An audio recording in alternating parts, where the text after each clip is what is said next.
Okay students, good morning. Class 11 bio students. बेटा हम लोग फाइलम्स पे देख रहे थे और लास्ट फाइलम हम लोगों ने कंप्लीट किया था अपना नॉन कोऑर्डिनेट्स हम लोग कंप्लीट कर चुके हैं। ठीक है, जहाँ हमने वन बाय वन करके सारे फाइलम्स को देख लिया। अब हम लोग बात करेंगे कोऑर्डिनेट्स और नॉन कोऑर्डिनेट्स के बीच के लिंक की। ठीक है, जिसे हम लोग हेमी कोऑर्डिनेटा कहते हैं, हेमी कोऑर्डिनेटा फाइलम कहते हैं। ठीक है, इसमें आने वाला जो एग्जाम्पल है वो है ब्लेनोग्लॉसस। ठीक है, इम्पॉर्टेंट एग्जाम्पल है, याद रखिएगा ब्लेनोग्लॉसस। इसे हेमी कोऑर्डिनेटा कहा जाता है। ठीक है, तो हम लोग स्टार्ट करते हैं बेटा हेमी कोऑर्डिनेटा। ठीक है, हेमी कोऑर्डिनेटा बेटा नाम से ही क्लियर है, हेमी मीन्स हाफ। ठीक है, ऐसा फाइलम, ठीक है, जो क्या है हाफ कोऑर्डिनेट्स की तरह बिलोंग करेगा। मतलब कुछ करेक्टर उसके पास कैसे होंगे, कोऑर्डिनेट्स वाले होंगे, और कुछ करेक्टर कैसे होंगे, नॉन कोऑर्डिनेट्स वाले होंगे।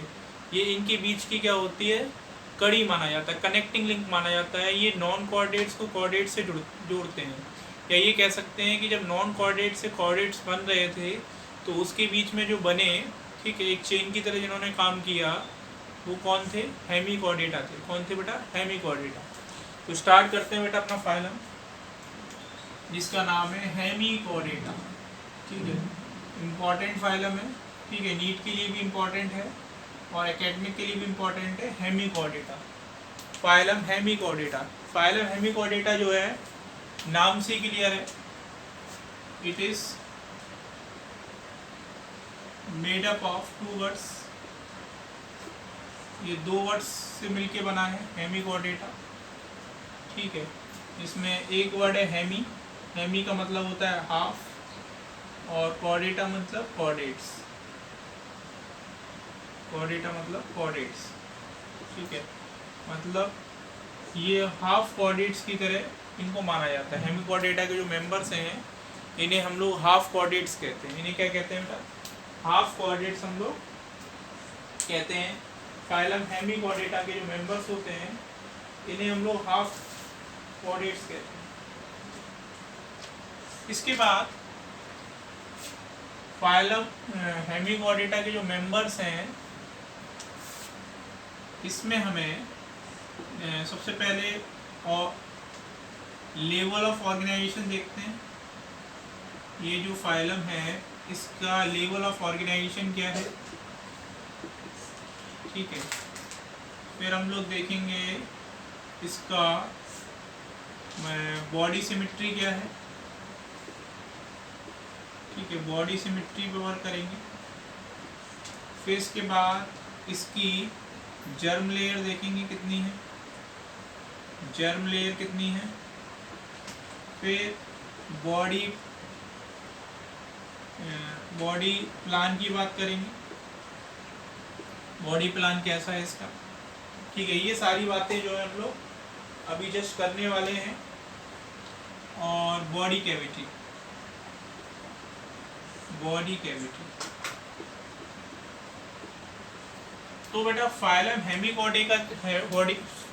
कोऑर्डिनेटा के जो मेंबर्स हैं उनके पास लेवल ऑफ ऑर्गेनाइजेशन की बात करें तो हमें मिलेगा ऑर्गन लेवल ऑफ ऑर्गेनाइजेशन। ठीक है, वेल डेवलप्ड ऑर्गेनाइजेशन मिलता है। ऑर्गन लेवल ऑफ ऑर्गेनाइजेशन हमें देखने मिलता है फाइलम हेमी कोऑर्डिनेटा के मेंबर्स के में।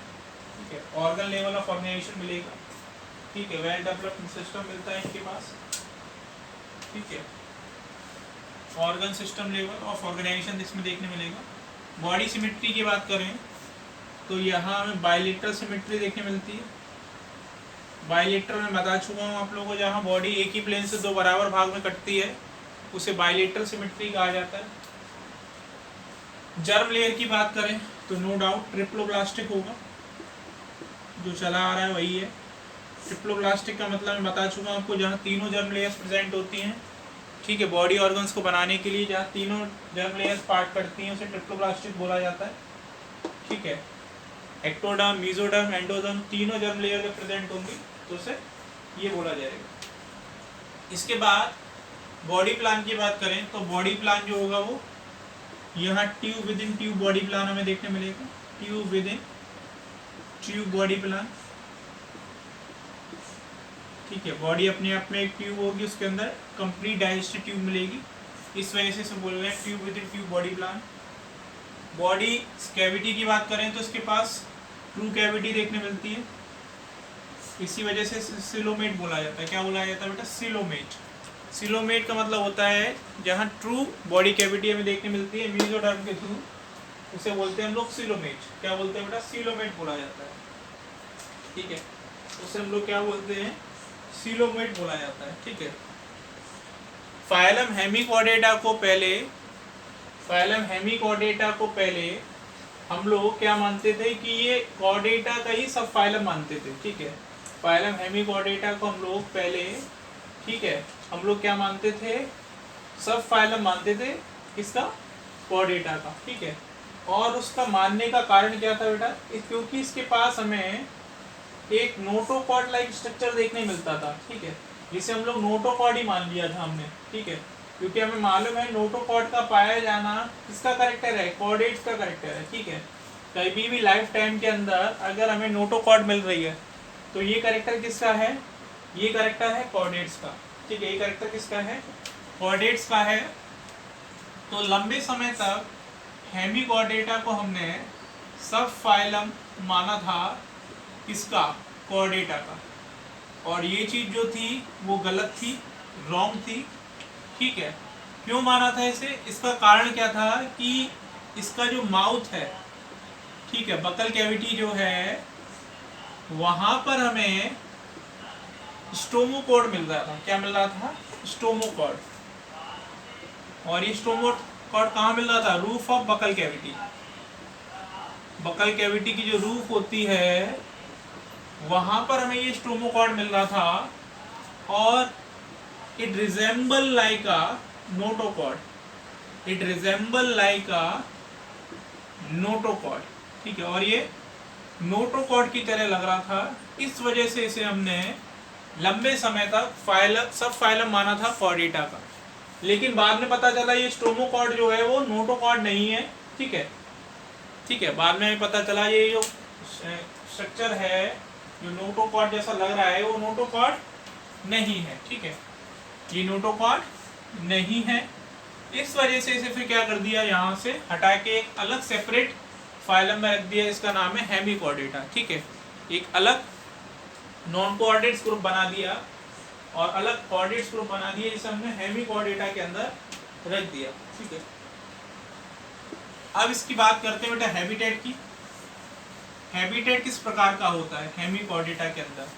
तो हैबिटेट की बात करें तो ये एक्सक्लूसिवली मराइन होता है, ठीक है, एक्सक्लूसिवली मराइन, ठीक है, मराइन वाटर में ही देखने मिलते हैं, ठीक है। इसके जो मेंबर्स हैं हेमिकॉर्डेटा के, ठीक है, हैबिटेट की बात करें तो फाइलम हेमिकॉर्डेटा के जो मेंबर्स हैं वो कैसे बेटा? एक्सक्लूसिवली मराइन वाटर में मिलने वाले हैं, ठीक है, एक्सक्लूसिवली मराइन वाटर, ठीक है, मराइन वाटर में मिलने वाले हैं, एक्सक्लूसिवली मराइन वाटर में मिलने वाले हेमिकॉर्डेटा के मेंबर्स हैं, इनका ये हैबिटेट हो गया। अब बॉडी की बात करें, बॉडी किस प्रकार की है इनकी? तो बता दें बेटा, इनकी जो बॉडी होती है वो अनसेगमेंटेड होती है। बॉडी जो होती है इनकी अनसेगमेंटेड होती है, सिलेंड्रिकल होती है, ठीक है। इनकी बॉडी जो होती है अनसेगमेंटेड होती है, सिलेंड्रिकल होती है, और बॉडी जो है, बॉडी डिवाइड्स इनटू 3 पार्ट्स। इनकी जो बॉडी है वो 3 पार्ट्स में डिवाइड होती है, ठीक है। पहला पार्ट जिसे हम लोग बोलते हैं प्रोबॉस्किस, प्रोबॉस्किस। दूसरा पार्ट जिसे हम लोग बोलते हैं कॉलर, और तीसरा पार्ट जिसे हम लोग बोलते हैं ट्रंक, ठीक है। तो इनकी जो बॉडी होती है बेटा वो 3 पार्ट में डिवाइड होती है, प्रोबॉस्किस, कॉलर और ट्रंक, ठीक है। इनकी बॉडी जो होती है वो 3 पार्ट में डिवाइड होती है, प्रोबॉस्किस, ठीक है, कॉलर और ट्रंक। बॉडी अनसेगमेंटेड होती है, कोई भी सेगमेंट हमें देखने के लिए नहीं मिलता हेमिकॉर्डेटा के अंदर, ठीक है।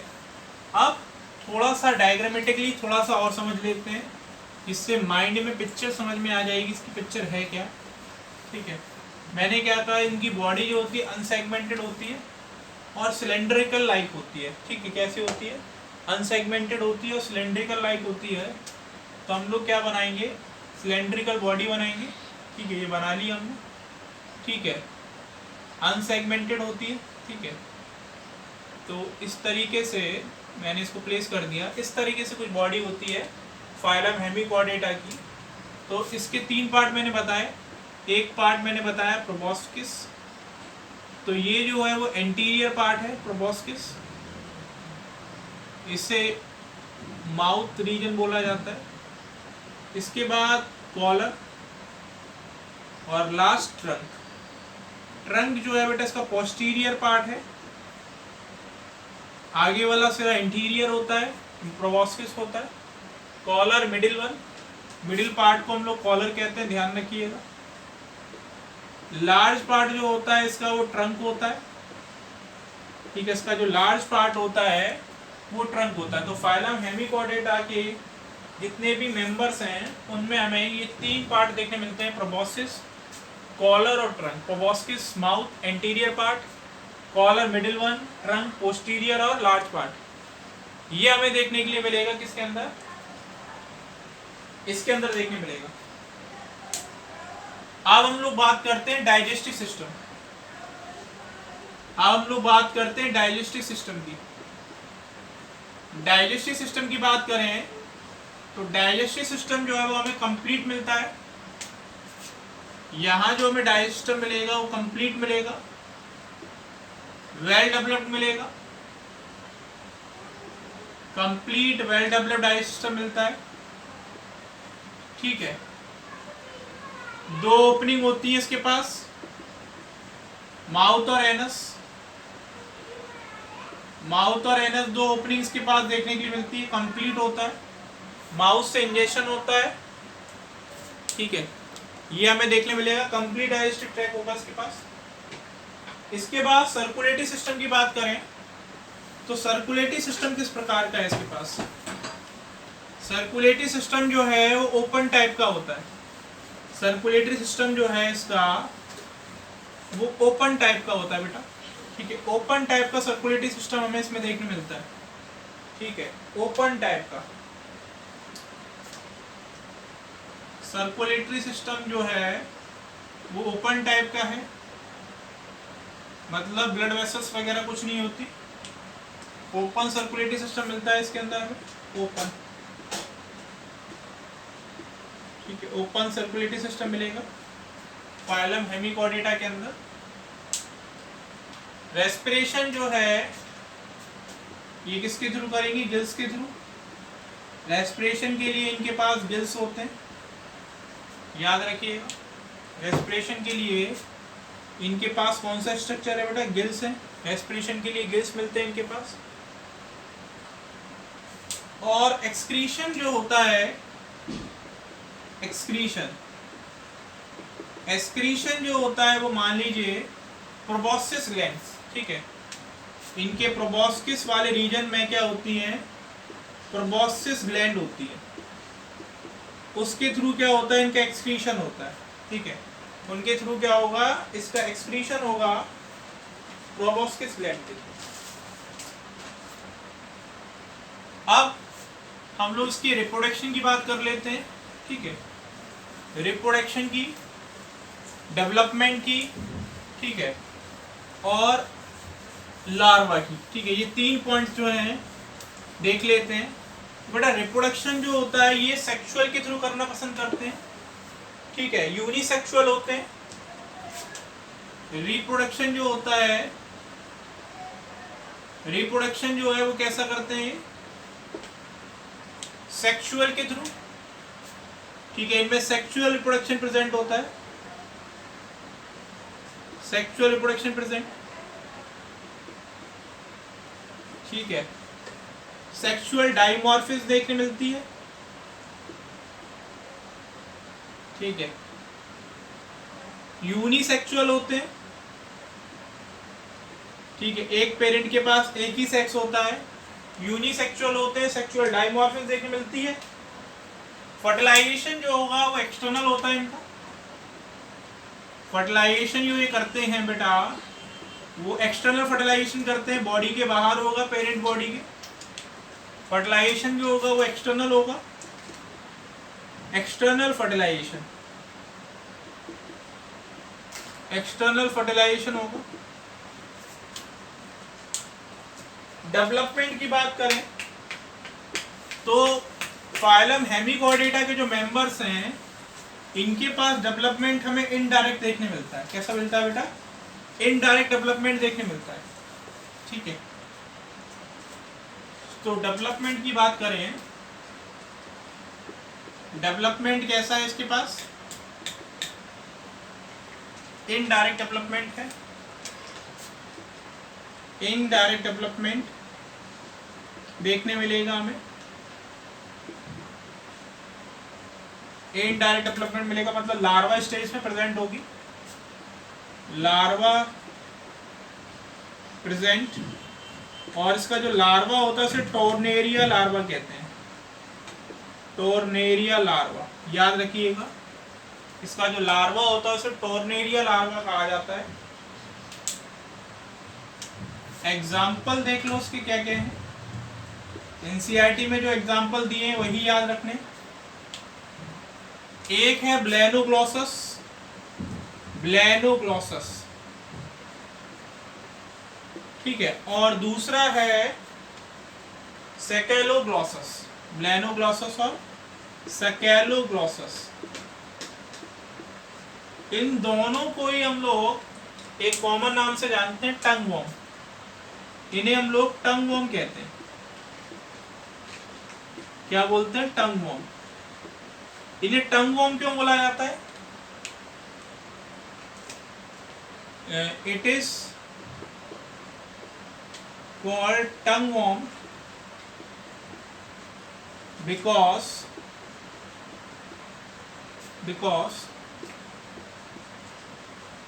its mouth, its proboscis and collar, its proboscis and collar looks like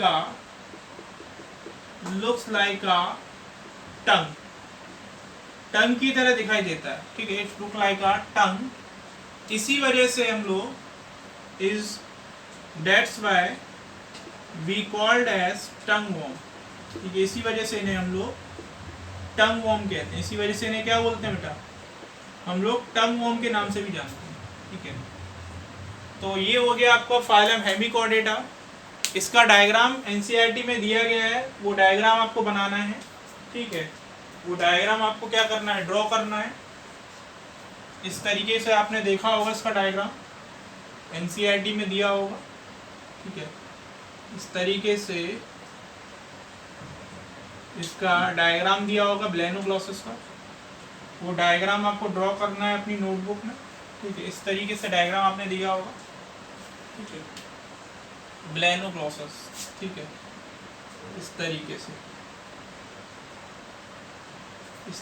इसका डायग्राम एनसीईआरटी में दिया हुआ है, आप देखिएगा, इसे ड्रॉ करिएगा, ठीक है। ये किसका स्ट्रक्चर है? ब्लेनोग्लॉसस, ठीक है। ये किसका स्ट्रक्चर है? ये ब्लेनोग्लॉसस का स्ट्रक्चर है जो आपको बनाना है, ठीक है। इसका ये पार्ट थोड़ा सा वाइड होता है, ठीक है, इस तरीके से। इसको थोड़ा सा घुमावदार बना सकते हैं,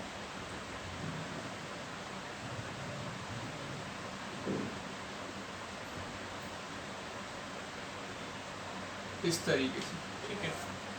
तो इस तरीके से स्ट्रक्चर होता है ब्लेनोग्लॉसस का, ठीक है।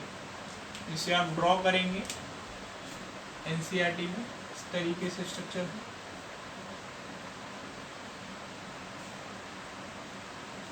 ठीक है, बस, ठीक है।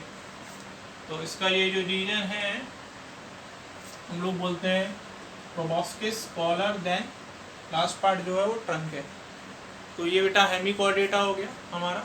और ये क्या बनाया मैंने, ब्लेनोक्लॉसस। ये क्या है बेटा, ब्लेनोक्लॉसस। प्रैक्टिस करिएगा एनसीईआरटी से। अब कोई पॉइंट जो है वो मिस नहीं हुआ है, सारे पॉइंट्स मैंने आपको बता दिए हैं। इन पॉइंट्स को याद रखिएगा, कभी भी कोई दिक्कत नहीं आने वाली है फाइलम हेमिकॉर्डेटा को लेकर। Thank you.